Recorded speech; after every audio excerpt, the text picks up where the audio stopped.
Ya, assalamualaikum warahmatullahi wabarakatuh, Sobat Nizam ya. Kali ini, kalau kemarin kita cerita mengenai asal usul Candi Arimbi itu versi dalam. Hari ini kita cerita mengenai Dewi Arimbi versi Mbah Ponijan, yakni juru kunci asli petilasan Dewi Arimbi yang ada di Dusun Koper, Kecamatan Bareng, Jombang. Nah, kenapa selalu saya bahas? Karena ada keterkaitan tokoh serta konflik ya, karena ini masuk sastra lisan. Kenapa Mbah Ponijan ini mendapat cerita dari nenek moyang-moyangnya, dari leluhurnya, dari orang setempat seperti itu, maka itu disebut sastra lisan, yakni kesusastraan atau sastra yang disebarluaskan dari mulut ke mulut ya. Itu tidak ada penciptanya atau anonim gitu ya.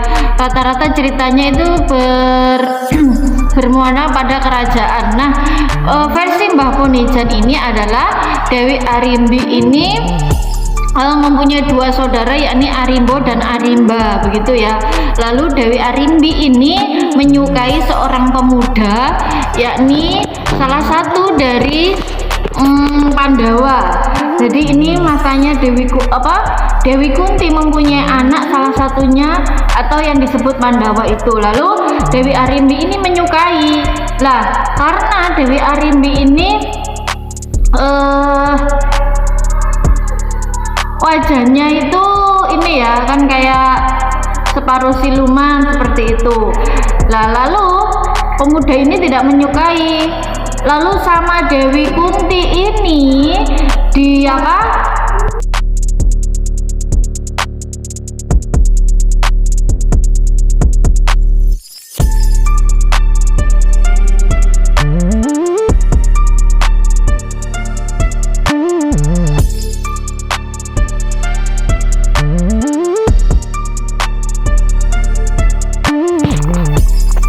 ya, maka persamaannya dengan versi Dalan dengan versi Mbah Ponijan ini apa?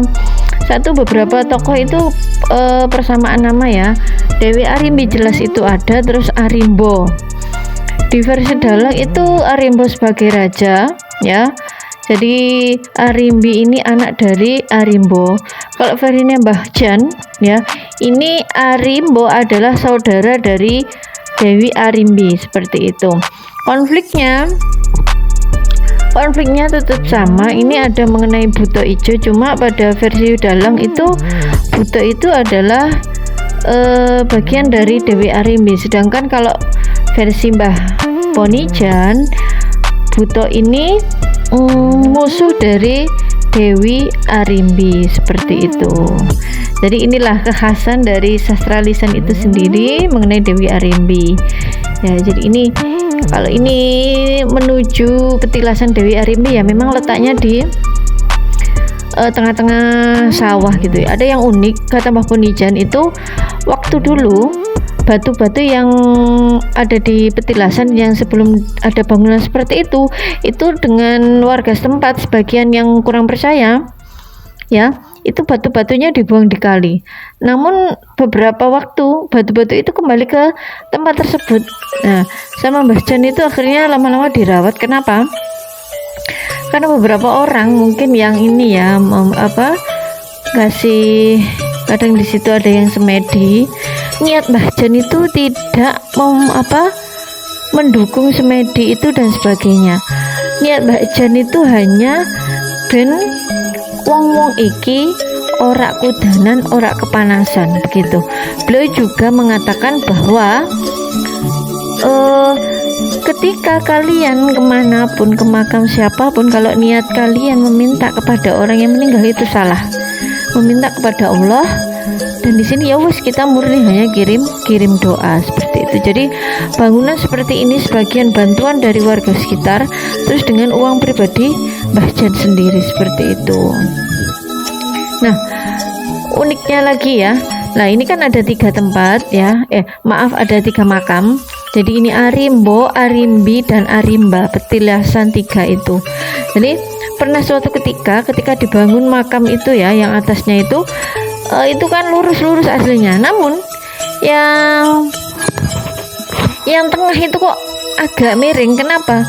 Itu katanya awalnya memang lurus, tapi besoknya kok tiba-tiba miring sendiri begitu ya. Akhirnya ya sudah diteruskan pembangunannya dengan keadaan miring seperti itu. Ya, kembali lagi kita tidak memungkiri ya pengaruh-pengaruh dari zaman dulu, karena memang mungkin kalau kasarnya itu botorokolo, banyak sekali hal-hal gaib di sekitar kita pada waktu zaman dulu. Nah, hal-hal inilah yang mungkin beberapa orang masih mempercayai dan masih ada bagi yang mempercayai seperti itu. Jadi ini hanya, kalau saya sendiri hanya sebuah hasanah dari sastra lisan, hasanah dari cerita itu sendiri untuk diceritakan kepada anak cucu sebagai petuah saja. Jadi apa hikmah di balik cerita ini? Yakni tidak haus kekuasaan, tidak berlebihan dalam kekuasaan, seperti itu ya pesan yang saya ambil itu. Jadi jangan lupa like, komen, dan subscribe. Semoga channel ini bisa memberikan manfaat dan memberikan edukasi. Dan untuk selanjutnya saya akan menceritakan versi dari ini ya, kakek dari murid saya dulu itu. Beliaunya sudah meninggal, saya masih menelusuri nama-nama, namun saya masih ingat ceritanya. Dan saya akan memberikan gambar atau video di Selumbung yang ada kepala buto ijo. Terima kasih. Wassalamualaikum warahmatullahi wabarakatuh.